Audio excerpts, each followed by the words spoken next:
Hi everybody. इस video में हम लोग बात करने वाले हैं जो पेपर हम लोग कर रहे थे 2021 का सीबीटी कंप्यूटर बेस्ड टेस्ट। तो उसके क्वेश्चंस हम लोगों ने लास्ट क्लास में किए थे। तो ये आपको पता होगा कि कई सारे क्वेश्चन पेपर्स का सेट है, वो हम यहाँ पर करने वाले हैं। तो अभी टाइम को वेस्ट किए बिना हम लोग स्टार्ट करते हैं।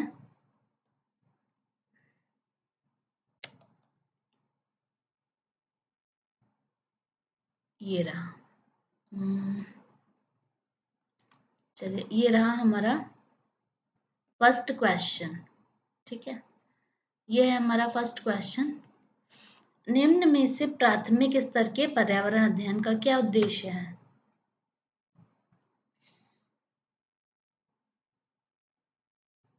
क्या उद्देश्य है? चार ऑप्शन है। लैंगिक भेदभाव से संबंधित मुद्दों पर सीखने वाले को संवेदनशील बनाना। दूसरा है स्थानीय उपलब्ध सामग्रियों से सरल प्रारूपों का विकास करना। तीसरा है विद्यार्थियों को उच्च प्राथमिक विज्ञान संप्रतियों के लिए क्रमिक रूप से तैयार करना।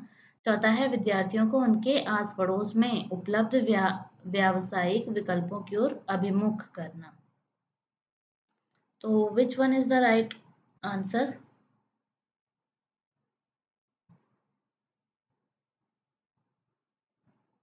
सही जवाब यहाँ पे हो जाएगा हमारा पहला। ठीक है, क्यों होगा ये? लैंगिक प्राथमिक स्तर पर बच्चे क्लास 1 to 5 की बात हो रही है। ठीक है, तो यहाँ पे सबसे इम्पोर्टेंट है कि बच्चे के अंदर लैंगिक भेदभाव जो है वो ना होने पाए। लैंगिक संवेदनशीलता उसके अंदर होनी चाहिए, उसका विकास होना चाहिए।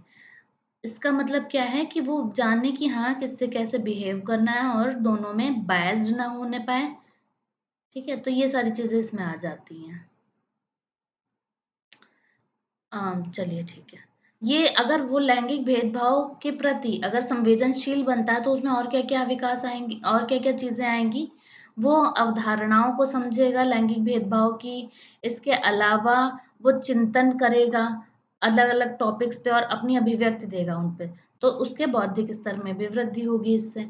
तो लैंगिक भेदभाव संबंधित मुद्दों पर सीखने वाले को संवेदनशील बनाना है। और बाकी अगर हम देखें तो ये लेस एप्रोप्रिएट हो जाते हैं according to this question. Next question है प्राथमिक कक्षाओं का पर्यावरण अध्ययन वह क्षेत्र है जिसमें एकीकरण है। विज्ञान एवं पर्यावरणीय शिक्षा के संप्रत्ययों एवं मुद्दों का। सामाजिक विज्ञान के संप्रत्ययों एवं मुद्दों का। विज्ञान और सामाजिक विज्ञान के संप्रत्ययों एवं मुद्दों का। विज्ञान, सामाजिक विज्ञान और पर्यावरणीय शिक्षा के संप्रत्ययों एवं मुद्दों का। अब आपको याद आ रहे होंगे वो 7 चैप्टर्स जो मैंने ईवीएस पेडागोजी के करवाए हैं। आपको नहीं देखे हैं अगर तो प्लेलिस्ट में इस समय पे टॉप प्लेलिस्ट में से एक है। ठीक है, तो उसमें ईवीएस पेडागोजी के टोटल 7 चैप्टर्स होते हैं। वो 7 चैप्टर्स मैंने करवा दिया है। 8th चैप्टर में मैंने 46 क्वेश्चंस भी करवाए हैं आपके। तो वो 46 क्वेश्चंस जब देखोगे जाके उसका एक्सप्लेनेशन, तो आप अच्छी तरीके से ये सारे क्वेश्चंस को भी समझने लगोगे। ये सारे क्वेश्चंस आपके वहीं से आए हुए हैं। चौथा हमारा सही है। इंटीग्रेटेड मैनर में हम लोगों को पढ़ाना है ईवीएस क्लास 3 to 5 के बच्चों को। ठीक है, जिनमें विज्ञान के मुद्दे आने चाहिए, सामाजिक विज्ञान और पर्यावरणीय शिक्षा। पूरा इंटीग्रेशन का चैप्टर पढ़ाया है एनईपी एंड सारे एनसीएफ्स के साथ में। जाके देखना है आपको। नेक्स्ट है कक्षा 4 के विद्यार्थियों को थीम आश्रय के लिए कौन सी युक्ति पूछताछ को प्रोत्साहित करती है? पहला है विद्यार्थियों को विभिन्न प्रकार के घरों के चित्र एकत्र करने के लिए कहना। दूसरा है विभिन्न प्रकार के आश्रयों के चित्र साझा करना। तीसरा है विभिन्न मकान निर्माण स्थलों पर जाने के उपरांत विद्यार्थियों को अपने अनुभवों को सुनाने के लिए कहना। चौथा है देश के विभिन्न आश्रयों पर एक पावर पॉइंट प्रस्तुति दिखाना। क्या सही होगा? आश्रय यानी कि हमारे जो 6 मेन थीम्स है ना, 6 मेन थीम्स ज़रूर से टाइप करिएगा। जिसका सबसे अच्छा कमेंट होगा उसको मैं पिन करूँगी।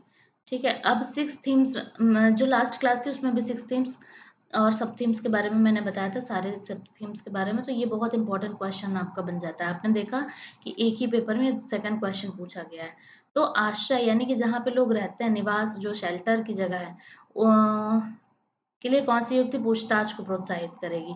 तो देखो, इनमें से विद्यार्थियों को विभिन्न प्रकार के घरों एकत्र करने के लिए, ये हमारा चित्र एकत्र करने से क्या होगा? कुछ होगा? बच्चे चित्र ले आए घरों के, तो नहीं, कुछ भी नहीं होगा इससे। दूसरा देखोगे, आश्रयों के चित्र, फिर से चित्र की बात करी गई। चित्र पर चित्र दिखाने से बेटर है कि आप उनको रियल लाइफ एग्जांपल्स दें। ये सारी चीज़ें आप, जो मैंने 7 चैप्टर्स की ज़िक्र किया है, वो पढ़ के आपको ये सारी चीज़ें अच्छे से समझ में आ जाएँगी। देश के विभिन्न आश्रयों पर एक पावर पॉइंट दिखाने से भी कुछ नहीं होगा, ये रियल लाइफ अनुभव है आपका, ठीक है? क्वेश्चन नंबर 74, पर्यावरण अध्ययन के शिक्षण में कला एवं कौशल का समावेश करना चाहिए क्योंकि वह प्रोत्साहित करता है। पहला सृजनात्मकता को, दूसरा सहपाठी यानी कि साथ साथ सीखने को, तीसरा है कक्षा में अनुशासन को, और चौथा है समावेशन को। तो ए और डी सही है, ए और बी सही है, ए बी सी सही है, या फिर ए बी और डी सही है?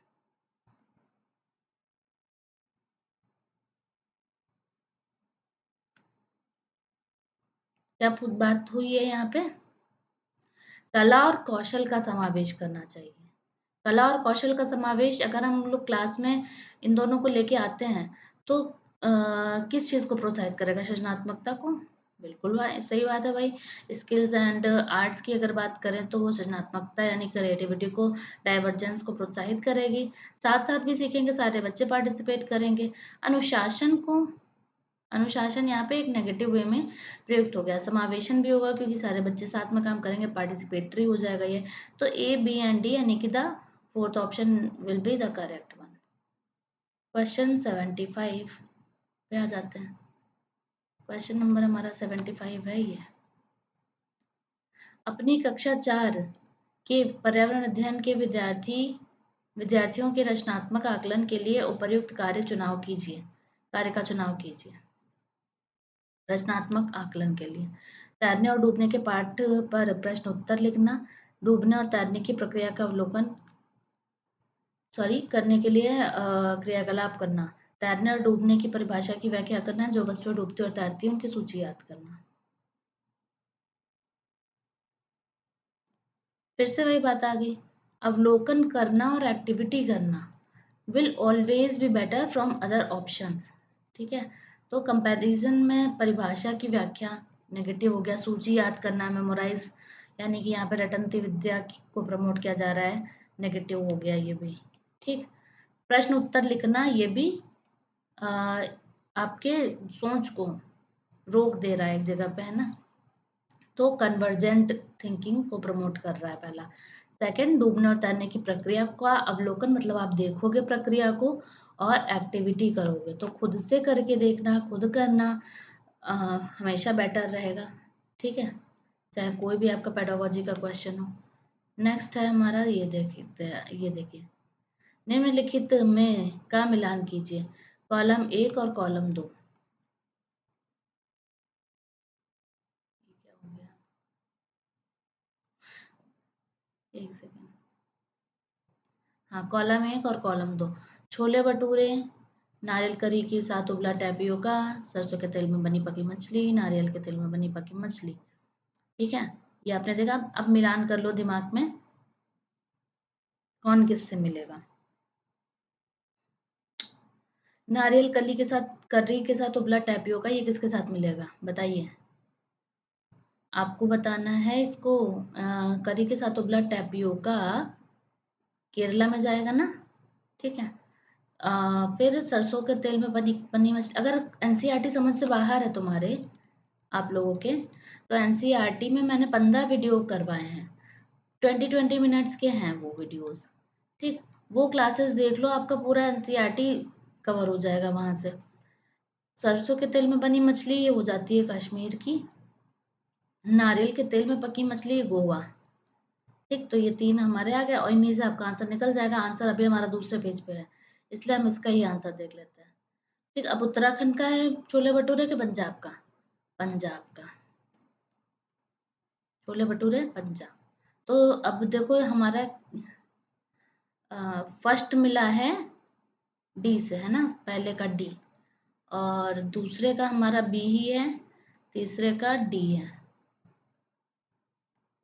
तो देखते हैं कौन सा आंसर सही होता है।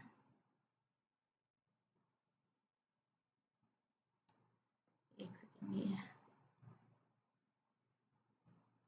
हाँ बताना, यहाँ पे हमारा कौन सा सही हो जाएगा। पहला हमारा, सॉरी डी के साथ नहीं था हमारा पहला, मैंने गलत बताया था आपको शायद, है ना। पहला ई के साथ मिला हुआ था, और देखो यहाँ पे पहले ई के साथ में हमें ये सारे दिख गए, बी वाला केवल नहीं है। दूसरा वाला हमारा किसके साथ में मिला हुआ था, सेकंड वाला बी के साथ में मिला था। सेकंड का बी हमको यहाँ पे मिल रहा है, जो कि एक कैंसिल ही हो चुका, तो उसको निकाल देते हैं। सेकंड का बी और बस यहाँ पे मिल रहा है, तो हमारा ये डी ऑप्शन सही हो जाएगा, है ना। थर्ड वाला हमारा डी से मिल रहा था, और फोर्थ वाला हमारा ए से मिल रहा था। नेक्स्ट क्वेश्चन है, ये रहा नेक्स्ट क्वेश्चन। ओके, रुको। एक समूह को चुनिए जिसका प्रयोग पुनः चक्रण के पश्चात किया जाता है। पॉलीथीन बैग, कागज, बैटरी, मोबाइल फोन। अब ध्यान से देखना, पॉलीथीन बैग का रिसाइकल किया जाता है कि नहीं, कागज, बैटरी, मोबाइल फोन, चादरें, समाचार पत्र, प्लास्टिक बॉटल, बैटरी, लोहे की कीलें, कांच की बोतल, स्टील मग, गत्ते का डिब्बा, चमड़े का बैग, लकड़ी का मेज, प्लास्टिक फूलदान, चादर। ये थोड़ा सा क्वेश्चन मुझे इनएप्रोप्रिएट लगा। ठीक है, पुनः चक्रण यानी कि रिसाइकलिंग का क्या मतलब होता है कि कचरे को कोई नया रूप देकर किसी नए रूप की सामग्री में हम बदलते हैं। ठीक है, यानी पुरानी और फेंकी जाने वाली कांच की बोतलें, लोहे की कीलें, स्टील मग और गत्ते का डिब्बा, ये सब क्या है, ये सब एकत्र करके कुछ उपयोगी चीजें हम लोग बना सकते हैं। ठीक है, तो सही जवाब हमारा हो जाता है थर्ड। लोहे की कीलें हैं, कांच की बोतल, स्टील मग और गत्ते का डिब्बा, इनको हम रिसाइकल कर सकते हैं। यहाँ पे बात है बैटरी की, तो ये बैटरी वाला निकल जाता है हमारा, स्पेशली अगर हम देखें तो। ठीक, बैटरी ये है, कागज की सॉरी, कागज तो खैर हो जाता है। हम्म, अब चादरें हैं जैसे, ये रिसाइकलिंग, इनकी रिसाइकलिंग नहीं होती है, पॉली बैग्स की नहीं होती है। यहाँ पे अगर हम देखें तो लकड़ी की मेज की रिसाइकलिंग कैसे करेंगे हम, हैं, और चादरों की कैसे करेंगे, तो हमारे ये ऑप्शंस निकल जाते हैं, ये वाला सही हो जाता है। नेक्स्ट क्वेश्चन फ्रॉम एनसीईआरटी, निम्न में से कौन से सही कथन चुनिए। कोई वयस्क हाथी एक दिन में 2 क्विंटल से भी अधिक, यानी कि 220 किलोग्राम हरे पत्ते झाड़ियाँ खाता है। ये तो मैंने करवाया था, आप लोग खुशी खुशी कर लेंगे। अत्यधिक भार होने के कारण अधिकांश हाथी बहुत ज़्यादा आराम करना पसंद करते हैं। यहाँ तक कि 3 महीने के आयु के हाथी के बच्चे का भार सामान्यतः 200 किलोग्राम होता है। अधिकांश हाथी औसतन एक दिन में 9 से 10 घंटे सोते हैं। तो पता है आपको कौन सा इनमें से सही है। देखो, एक दिन में वयस्क हाथी 200, 2 क्विंटल से नहीं, 1 क्विंटल से अधिक, यानी कि 100 kg के आसपास पत्ते और झाड़ियाँ खा सकता है। पहला ऑप्शन गलत हो गया। बहुत अधिक भार होने के कारण बहुत ज़्यादा आराम करना, बहुत स्फूर्तिवान होते हैं हाथी, और बहुत कम आराम करते हैं ये। ठीक है, सोते भी बहुत कम है। यहाँ तक कि 3 महीने के आयु के हाथी के बच्चे का भार 200 किलो, ये वाला सही है हमारा। अब देखो, मैंने आपसे जब एनसीईआरटी करवाई थी 15 वीडियो, ये भी प्लेलिस्ट में देखो, ईवीएस मैंने पूरी करवा दी है, चाहे ईवीएस एनसीईआरटी हो और चाहे पेडागोजी हो। ठीक, इन्हीं दोनों में से आपका पेपर ही बनता है। ठीक है, एमसीक्यूज भी करवाए हैं। पेडागोजी की जो 7 क्लासेस हुई हैं विद एमसीक्यूज हुई हैं, एनसीईआरटी की 15 क्लासेस के बाद 220 क्वेश्चंस कराए हैं आपके 10-12 क्लासेस में। तो वो सारी चीज़ें आप करेंगे तो ये इनमें बिल्कुल दिक्कत नहीं। 9 से 10 नहीं, बल्कि 2 से 4 घंटे हाथी सोते हैं। ठीक है, ये हमारा 200 किलोग्राम, ये नंबर बहुत चेंज करता है सीटेट में, नंबर याद रखिएगा। किसी सभा में अपना परिचय देते हुए किसी छात्र के कथन पर विचार कीजिए। मैं जिस जगह से आया हूँ वहाँ के अधिकतर लोग सरसों के तेल में पकी मछली खाना पसंद करते हैं। यह छात्र किस जगह से आया हो सकता है, गोवा से, केरला से, कश्मीर से या फिर मिजोरम से। सरसों के तेल में बनी मछली अभी हमने किया, इतने सारे क्वेश्चंस आपको देखने को मिल रहे हैं एनसीईआरटी से। सरसों के तेल में बनी मछली कश्मीर। नेक्स्ट क्वेश्चन है, मैं किसी छात्र मैं किसी छात्र द्वारा नीचे दिए गए कथन पर विचार कीजिए। सॉरी, मैं जिस क्षेत्र से आई हूँ वहाँ बारिश बहुत कम होती है। ये सब घर से क्वेश्चन पूछे गए हैं। गर्मी बहुत पड़ती है, हमारे घर मिट्टी के बने होते हैं, घरों की दीवारें बहुत मोटी होती हैं और इन्हें मिट्टी से ही पोतकर सुंदर किया जाता है। घरों की छतें कटीली झाड़ियों से बनाई जाती हैं। यह बच्चा किस राज्य से आया हो सकता है? लद्दाख, असम, राजस्थान या फिर उत्तर प्रदेश? तो बारिश कम है ना? घर मिट्टी के बने हैं, ठीक। दीवारें मोटी हैं, इंसुलेटर का यानी काम करेंगी, गर्मी है तो घर के अंदर ठंडी रहेगी थोड़ा। पोत कर मिट्टी से पोत कर सुंदर बनाया जाता है। कटीली झाड़ियाँ से छत। अब कटीली झाड़ियाँ कहाँ हो सकती हैं? इन चारों जगह में से कटीली झाड़ियाँ, जहाँ पे पानी कम होगा वहीं तो कटीली झाड़ियाँ होंगी, है ना? पानी कम कहाँ होगा? लद्दाख में, असम में, राजस्थान में या उत्तर प्रदेश में? तो जवाब है राजस्थान। मैंने आपको बताया भी था ये। ठीक, तो 10 क्वेश्चंस ही रखते हैं इस सेशन में और फिर नेक्स्ट सेशन में हम लोग और भी क्वेश्चंस करेंगे। टोटल आपके अप्रोक्सीमेटली 150 क्वेश्चंस मेरे पास अलग अलग जगह से हैं। मतलब कोई भी किताब ऐसी नहीं है जिनमें सारे क्वेश्चंस आपके दिए हों, तो मैंने अलग अलग जगह से कलेक्ट करके रखे हैं और आपके सारे क्वेश्चंस यहाँ पे करवाए जाएंगे। बस आपको करना ये है कि इस चैनल को सपोर्ट करिए और लोगों को भी भेजिए, जिससे मैं मोटिवेट हूँ जल्दी जल्दी और ज़्यादा फ्रीक्वेंटली वीडियोस बनाने के लिए। और बस वीडियो को लाइक कर दीजिए आप लोग और चैनल को सब्सक्राइब कर लीजिए। Thank you everyone, thanks for watching.